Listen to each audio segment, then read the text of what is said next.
Hello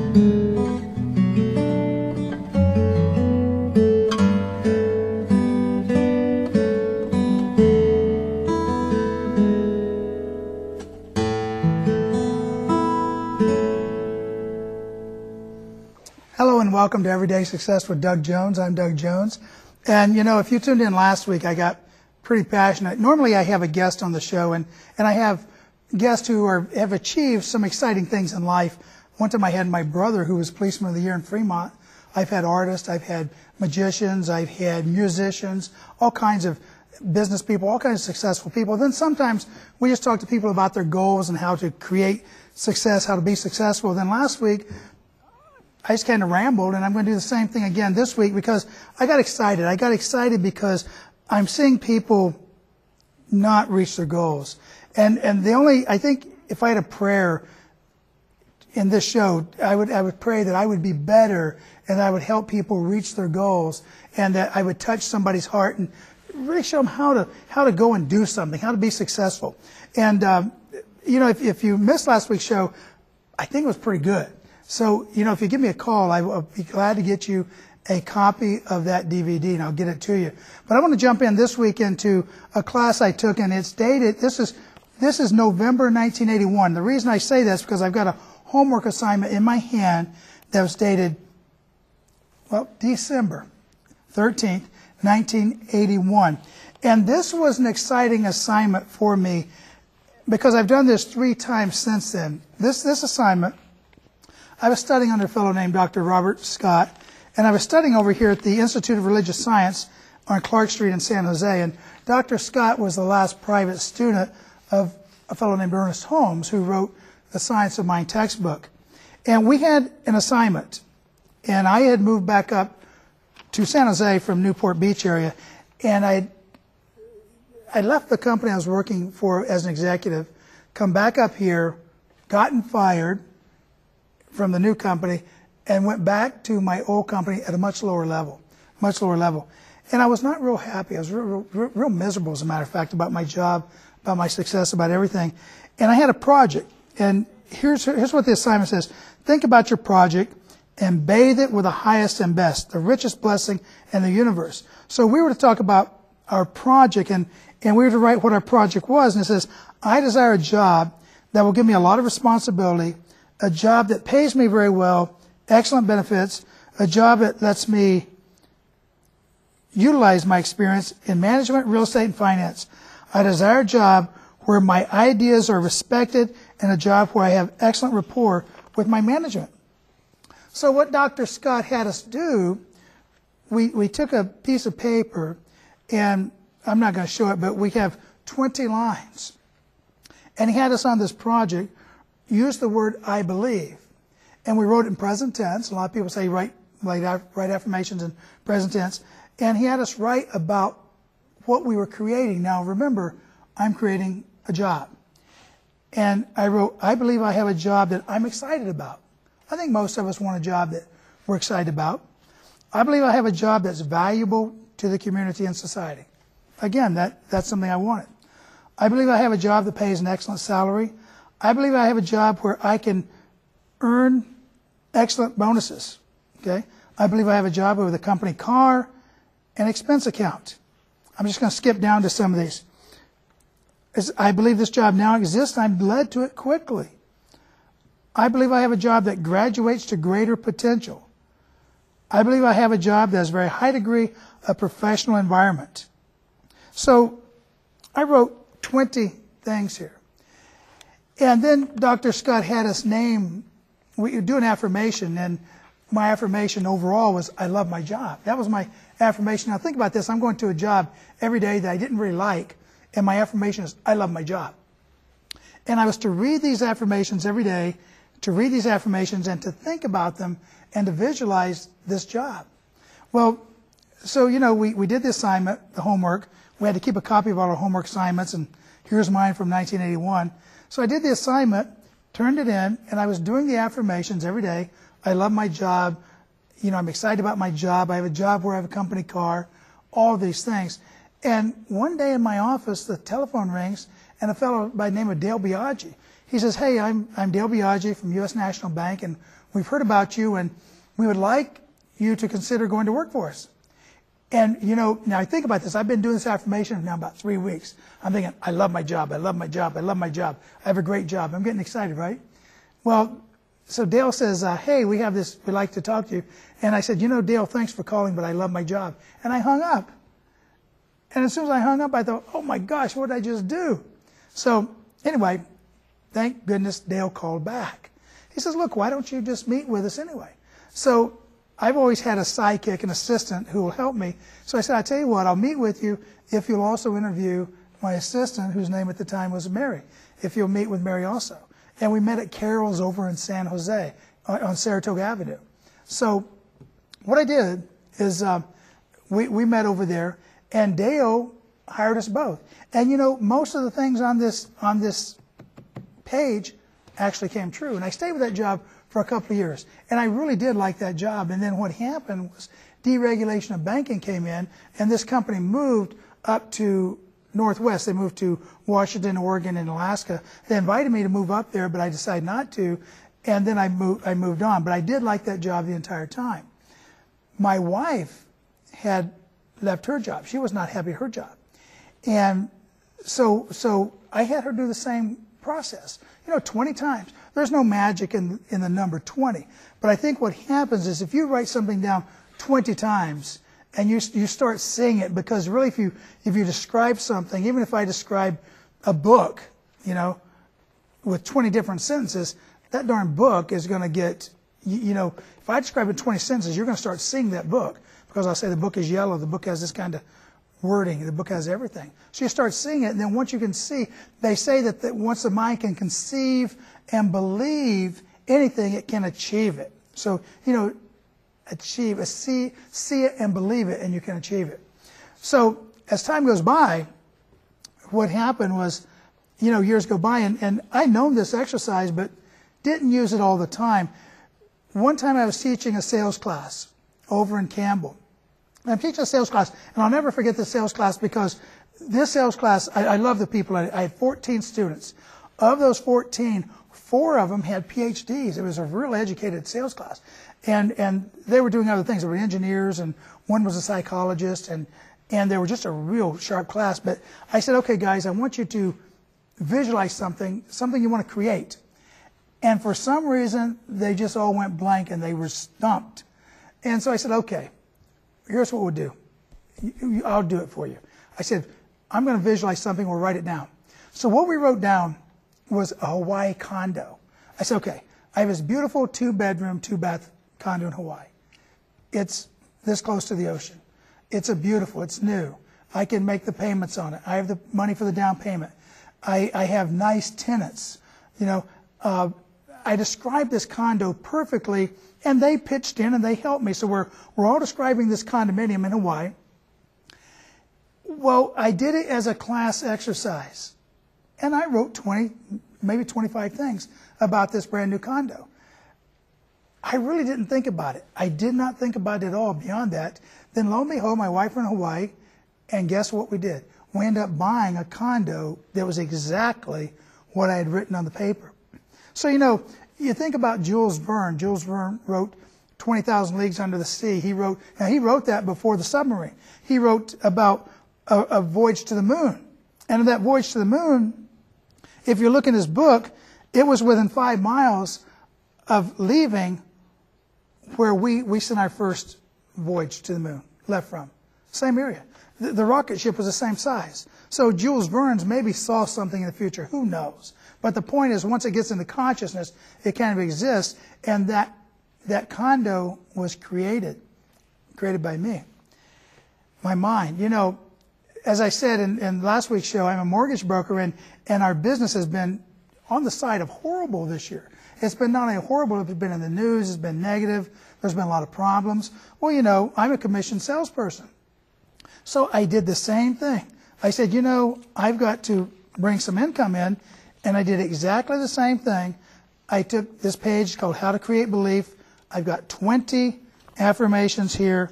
I've got the name of my project, everything. And I wrote down, I attract super jumbo loans. And, I wrote things like, I love prospecting. I'm enthusiastic about what I do. I fund large jumbo loans. My loans fund quickly and easily. I like the team I work with, the title people, the appraisers, the CPAs. I just wrote all this stuff. I like everyone I deal with, my clients, the banks, the processors. I love what I do. I'm quick to analyze financial situations. So I wrote all these affirmations, and, I got to tell you something. Within 2 weeks of writing this down, I made a commission. Now, the commission came later, but I got the loan. I made a commission of $100,000. $100,000. Now, as a mortgage broker, most mortgage brokers probably don't earn $100,000 in a year. I made a commission. I'm not bragging. I'm really not. What I'm trying to do is show the power of the mind. Now, do I use this all the time? No. Why? Because I also am undisciplined. I'm also undisciplined, and that's been one of my biggest problems. But what I'm telling you is that there are techniques, excuse me, and there are things you can do that can lead you to success. And one of them, because writing this down, it's doing two things. One, it's doing the affirmations. It's writing the affirmations down. Two, by writing something down in the present tense 20 times, like I'm describing. So once I start describing it, I'm starting to see it. I'm starting to see it. So back in 1981, I started to see a better job. I started to see a job I really liked. Okay? In that sales class, I'm talking about the condominium. I'm starting to see that condominium. I'm starting to see that condominium belongs to me.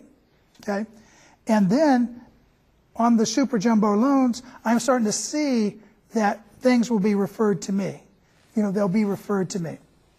Now, how does this work? Because can I just write things down and can I just believe it and it make it happen? Probably not. It probably takes a lot of practice. But it does take faith. It does take, maybe you want to use the I believe statement. But I'm going to tell you why I think it works. And I'll give you the example of the 100th monkey. And I think this to me, as clearly as anything, describes Jung's collective unconsciousness. And the 100th monkey, this is kind of an interesting study. This was done by some scientists. And it was done after the Korean War over in Japan. Now, off the coast of Japan, there's this type of monkey. And there's these islands. There's hundreds of islands.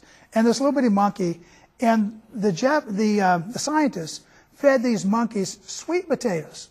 And the monkeys liked their sweet potatoes. Well, they would drop them in the sand. Okay, they drop them in the sand, and the monkeys come out and get the sweet potatoes. There was one chimp, an 18-month-old chimp named Emo. Emo did not like her sweet potato dropped in the sand. So what she did, she took it down to the seashore and she washed it. She washed it. And then what happened was she got maybe her mother, maybe her mother-in-law, maybe her brother, whatever. She started getting this group of monkeys to go down every day and to wash the sweet potatoes. Now, there's a theory called the 100th monkey theory. And it comes from here. And here's the way the theory works. It's collective consciousness, collective unconsciousness, if you will. One day, suppose there were 99 monkeys on this island. These 99 monkeys, they go down to the seashore and they wash the sweet potato. And they say, then it happened. The next day, the 100th monkey goes down.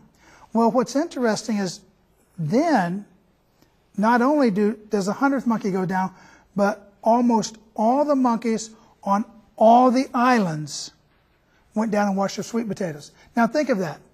This behavior has only been observed on one island until one point in time where all the islands, this behavior is observed. Now, these monkeys could not cell phone each other. They could not email each other. They could not fax each other. They could not even send smoke signals.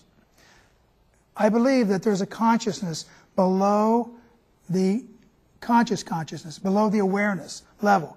And even below, perhaps below the subconscious, there's a consciousness that connects all things. Somehow, these monkeys knew to wash their sweet potatoes. Okay? So somehow, when you're dealing with yourself, you're dealing with yourself. Scientists say that we think 50,000 thoughts a day. Well, how many of those thoughts are negative? How many are positive? So if we're thinking 50,000 thoughts a day, then it's up to us to make sure that we're thinking about what we want. It's up to us to think about, to visualize what we want, to go after what we want, to get excited about what we want, and not to let anybody walk across our minds with their muddy shoes. It's up to us to do that. So I hope you think about what I did with these examples, and I'm going to, as a matter of fact, I got to do some other things right now because I have to create my life, and about the 100th monkey, because it really is exciting. Now I want to tell one more story, and this kind of interesting story. This is because this happened here locally. Most of it happened locally. There's a fellow who passed away a couple of years ago by the name of Marcel Vogel, and Marcel worked on. He's a guy who told us that there's life in plants. Now, we today know there's life in the plants, but back in the 50s and early 60s, they didn't know that. Well, Marcel was working on something like the lie detector. And he was working on this lie detector, and he had a big old elephant leaf plant in his office. And he thought to himself, I wonder what would happen if I hooked the lie detector up to the plant. Now, if you want to look this up, you can always look up everything I say. Look it up, and it's called The Secret Life of Plants by Marcel Vogel. And the book is called The Secret Life of Plants, and his study's in there. But he's thinking, what would happen if I were to hook up this lie detector to that plant? Well, he hooks it up, and it goes beep, beep, beep, beep. Then he thought to himself, what would happen if I were to light a match and burn it? And the plant goes beep, beep, beep, beep, beep, beep, beep, beep, beep, beep. Well, here's what's interesting. He never lit the match. In essence, the plant read his mind. Now, like I say, you can look that up in The Secret Life of Plants of Marcel Vogel. It's really exciting because there's a communication. I said last week that we communicate with ourselves, we communicate with others, we communicate with God. We're communicating at all times with everybody and everything, all the time. So, I've always believed, I should have brought two magnets today. I believe if you were to put Bill Gates and Warren Buffett on a Carnival cruise ship. Now, they both have enough money to buy their own cruise ship. But let's say that Bill Gates says, man, I'm going to get away from the world. And Warren Buffett says, I'm going to get away from the world. And they put on a Carnival cruise ship. And both of them determined not to talk about business or about money. And they didn't know each other. Say they didn't know each other. And they were incognito. I'm convinced that they would end up spending all the time together talking to each other. Absolutely convinced. Because that old thing, like attracts like. So it's like a magnet, and when we start to believe and we start getting excited, we're drawing what we want to us. We're drawing our good to us. We're getting excited, and the thing we're looking for is also looking for us at the same time. So I get excited about this stuff, and my throat is parched here. Okay, I want to talk about. So what can you do? What's some other things you can do? You can be reading. You can read all the time. And there are some real classics. I'm going to show you a couple of them right here. This one here called Acres of Diamonds. This was written over 100 years ago by a fellow named Russell Conwell. And Russell Conwell, today if you give a speech, you put it on YouTube, or you give a talk, it's all over the internet, and bingo, it's instantaneous. And that's why musicians are paid millions of dollars because their music can be worldwide in a heartbeat. Well, Russell Conwell gave a talk called Acres of Diamonds, I think over 1,500 times. And the money he raised from this book, this talk, he opened Temple University with. So he's the founder of Temple University. But this is an absolute, I'm not going to go into what it's about, but it's a very small book. So you can see it's a very small, you can read it in an hour. And if you're on the negative side or even not quite completely on the positive side, this might be something you should read. Read it once a month. Read it once a week. Here's another one. It's called As a Man Thinketh by a fellow named James Allen. Now, James Allen is from England. And he didn't realize he had written a classic. What's interesting about this book is almost every sentence in this book is a platitude, if you will. Almost every sentence, you could read a sentence and you could spend 2 or 3 hours talking about what he's talking about. You could talk about whether it's true or not. Here, I give you an example. Strong, pure, and happy thoughts build up the body in vigor and grace. Perhaps. If you're a happy person, it would follow that you're going to be probably a healthy person. So he says, vigor and grace. You know, I'll just flip through here, you know. As a physically weak man can make himself strong by careful and patient training, so the man of weak thoughts can make them strong by exercising himself in right thinking. That's what I've been talking about for these last 2 weeks. You know, if you're gonna do 20 pull-ups, then you got to go to the gym and you got to start practicing developing those biceps and triceps and lats and chest muscles and everything, stomach muscles, to do those 20 pull-ups. If you're going to do 40 push-ups, you've got to start practicing every day. Most of us do, to do those 40 push-ups. Most people can't go out, excuse me, and run a 10K. Just can't do it. But yet, if they start running a little bit every day, jogging further, then doing some sprint work in there, getting their speed up, eventually they can do a 10K. So we train the body. We also train the mind. I think one of the problems with mind training is that it's invisible. And, you know, if a person says, I'm going to lose weight, then you can see the results. They're here, and then bingo, they start slowly losing weight because of the diet. They start slowly losing weight. If a person says, I'm going to learn to play the guitar, you can see that at the beginning they can't play at all on the guitar, and then come back 6 months later, a year later, all of a sudden they're playing the guitar better and better and better. You can see that. It's a physical thing. The mental things we can't see on the outside. Now, you can feel it on the inside, and you can see it on the outside. The problem is the speed that it takes sometimes to improve. You know, because unless you're willing just to give all effort, it's going to take a little bit of a while to change your thoughts, to change your mind to what you want to achieve. Now, how do you know what you believe? You believe by what you see around you. So if you want to know what you believe about debt, then how much debt do you have? If you want to know what you believe about investments, how much investment do you have? If you want to know what you believe about real estate investment, do you have real estate investments? You can know what you believe by just looking around your own world. Okay, so that's one of the things you can do. I think I'm going to do the same thing with Cromwell here, his book, and just see if I can find an interesting statement. His is more of a story, though. He talks about a story about this fellow. I said I wouldn't tell you, but I will tell you a little bit. It's about a fellow who was living in South Africa on this farm, and these monks came through, and they asked him about diamonds. He says, diamonds? What are diamonds? And they said, oh, diamonds. He says, diamonds are the most valuable thing in the world. If you don't have diamonds, you don't have anything. It's the most valuable thing. So he asked them where diamonds were, and he started searching the world looking for diamonds. And finally, out of desperation, he threw himself off the shores of Ireland into the ocean, killed himself, not able to find diamonds. And then on the farm that he sold, they found, you know it, the largest diamond mine in the history of the world. Same thing happened to a fellow in Oklahoma. It tells about in the book. A fellow invented a rod, a machine that would tell you if there's oil there or not. And he was going to patent it. And he's at a person at the train station, show me how it works. So he's sitting at the train station in Oklahoma City. Now, if you know Oklahoma, that's oil fields. But they didn't know this back then. So he's sitting there and he turns it on, and it registered so much oil, the fellow threw it away because he thought it didn't work. And the oil was right there. So what he's talking about, the acres of diamonds, the diamonds are on your own backyard. The diamonds are your own ability.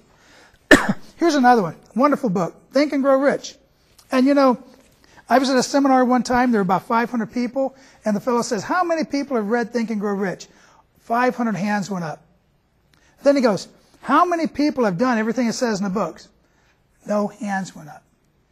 See, you know, it's interesting. Napoleon Hill interviewed the richest people in his day to write this book. He was consigned by Andrew Carnegie to write this book. Andrew Carnegie was what Bill Gates is today. He was the richest man in the world back in the 20s or so. But, you know, this is an exciting book, and I recommended last week visualization. I recommend affirmations. I recommend reading positive things. And not only that, but, you know, you have to have the discipline. Take time every day to do this. Take time to do your affirmations every day. Take time to get excited every day. And be so darn determined that you're going to succeed that nobody, and I'm going to say this phrase again because I love this phrase, don't let anybody walk across your mind with their muddy shoes. Don't do it. You know? So get excited about things, because there's so much that you can achieve. And if you, like I say, if you want last week's video, I'll send it to you. But there is no reason in the world I should be successful in anything. There's no reason I should be successful. Yet I am. I'm very successful. So let's see what else here. Okay. A strong man cannot help a weaker unless the weaker is willing to be helped. Even then, the weak man must become strong of himself. That's an old thing that, if I teach you to fish, you'll eat forever, instead of giving you a fish. And I can't teach anybody anything unless they're willing to be taught, unless they're willing to get out of the way, unless they're willing to get excited, unless they're willing to get enthusiastic, unless they're willing to do the work. And how much work does it take? You know how much work it takes by when you finish, when you reach your goal. If you don't reach your goal, it takes more work. So that's how much work it takes. It takes sometimes a lot of work. Good thoughts and actions cannot produce bad results. Good thoughts and actions cannot produce bad results. Bad thoughts and actions can never produce good results. Like I told you, this book, it's almost like every line's a platitude. So I recommend As a Man Thinketh. I recommend Acres of Diamonds. I recommend Think and Go Rich. These are some things I recommend. I also recommend, and I will send this to you for free. Anybody contacts me, I get the website or the email address on the TV there. The Gospel According to Doug Jones. I didn't do this. A minister did this years ago, but it's about my success techniques and what I think people need to do to be very successful. I hope you join us next week with the Gospel According to, goof that up, with Everyday Success with Doug Jones. See you next week.